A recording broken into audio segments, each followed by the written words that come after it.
Hello, everyone. I am going to read to you all right now Psalms 100. It says, "Oh, be joyful in the Lord, all you lands.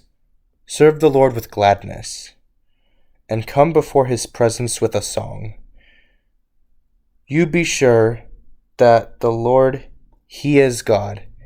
It is he that has made us, and not ourselves. We are but his people and the sheep of his pasture. Oh, go your way into his gates then with thanksgiving, and into his courts with praise. Be thankful unto him, and speak good of his name. For the Lord is gracious, his mercy is everlasting, and his truth endures from generation to generation." I want to tell you all that if you are a believer in the Lord Jesus Christ, that you are his people and that you are the sheep of his pasture. And it says, "Oh, go your way into his gates then with thanksgiving, and into his courts with praise." We are to come before God with thanksgiving and into his courts with praise. Let's not be idle in praising our God and in giving thanksgiving to him. It says, "Be thankful unto him, and speak good of his name. For the Lord is gracious, his mercy is everlasting." Man, his mercy is everlasting. That's amazing. "And his truth endures from generation to generation." His truth endures from generation to generation. The truth is Jesus. Because Jesus said in the New Testament, "I am the way, the truth, and the life." He's the truth. So, the truth endures from generation to generation. So, all you out there, know that the truth endures from generation to generation. Don't doubt that. The truth endures from generation to generation. We can't control that, because the truth endures from generation to generation. And us as Christians, we have the ability to seek God, to understand what the truth is. And the truth is found in the Lord Jesus Christ. And Jesus did not come to abolish the law and the prophets, but to fulfill them. So, Jesus is shown throughout the Old Testament and throughout the New Testament. So, we can see God's character and how God acts also in the Old Testament too. For example, God gave the Israelites manna from heaven in the wilderness when the Israelites were wandering through the wilderness before those children of that generation entered the promised land. And Jesus said in the New Testament that the manna that the Israelites received, which came down from heaven, was Jesus. I'd like all of you to look into that in the New Testament of where Jesus said that he was the manna from heaven. I want all of you out there to know that the Lord Jesus Christ is the one true God. That all false gods are false gods. It's not either or. There is no other one true God but the Lord Jesus Christ. And I have to say that since there are other religions in the world, if I ever had a conversation with someone who believed that there was another true living God, or that their gods were real and are real, then I would need them to prove to me that that is the case. I don't want someone just telling me that something is true when it actually isn't by proof. And Jesus has given us proof that God is the one true God.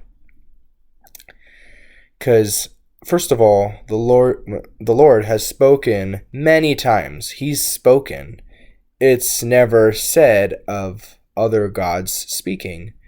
God has usually made fun of,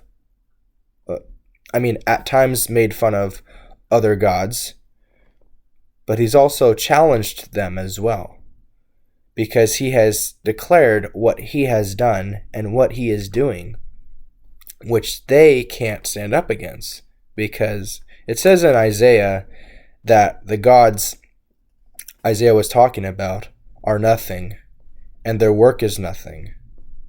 So I've thought about this myself, and in my mind, I have actually wondered what the lowercase g gods are, because at one point I think they're ones that man makes, but also I'm thinking, are they like for example in Hinduism there are more than one gods, and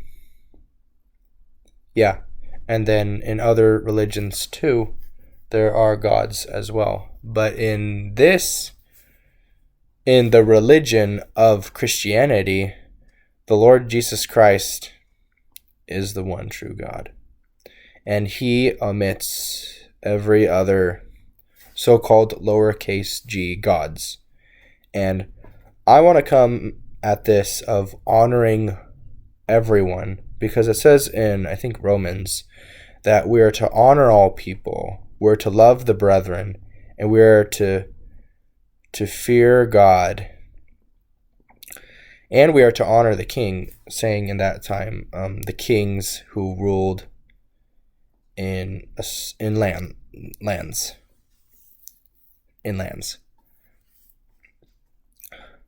So, all of you out there, according to what I have looked into, the Lord Jesus Christ is the one true God.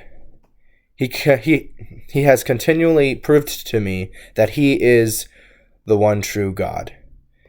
And there's proof, so much proof. I can talk with him at any time. I can understand what he wants to tell me. He has at times told me things specifically that I needed to know. And I'm so grateful, and I praise his name for that. And yeah, God's so good. And I have to keep reminding myself in my mind, in my natural, carnal mind, that the Lord Jesus Christ is the one true God. That I can't omit that belief, because I will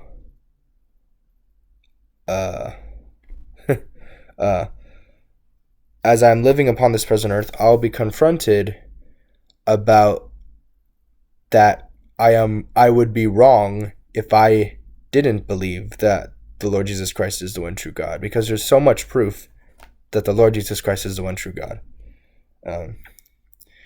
And for all of you out there who don't believe that there is a creator, and who don't believe that there is an entity that governs the universe or that makes things, I disagree with that, because the Lord Jesus Christ has created things.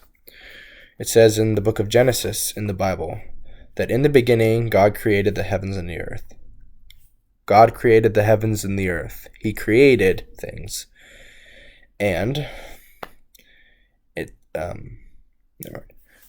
so God created so many things in the period, what Christians call creation, and then where man enters the picture is when God created Adam and Eve. Adam was created first, and then Eve, and God created Eve from a rib out of Adam's side of his flesh. And God took that rib and he added flesh to it, and he created a woman. And after that, he brought her to Adam, and Adam said, "This is now flesh of my flesh and bone of my bones.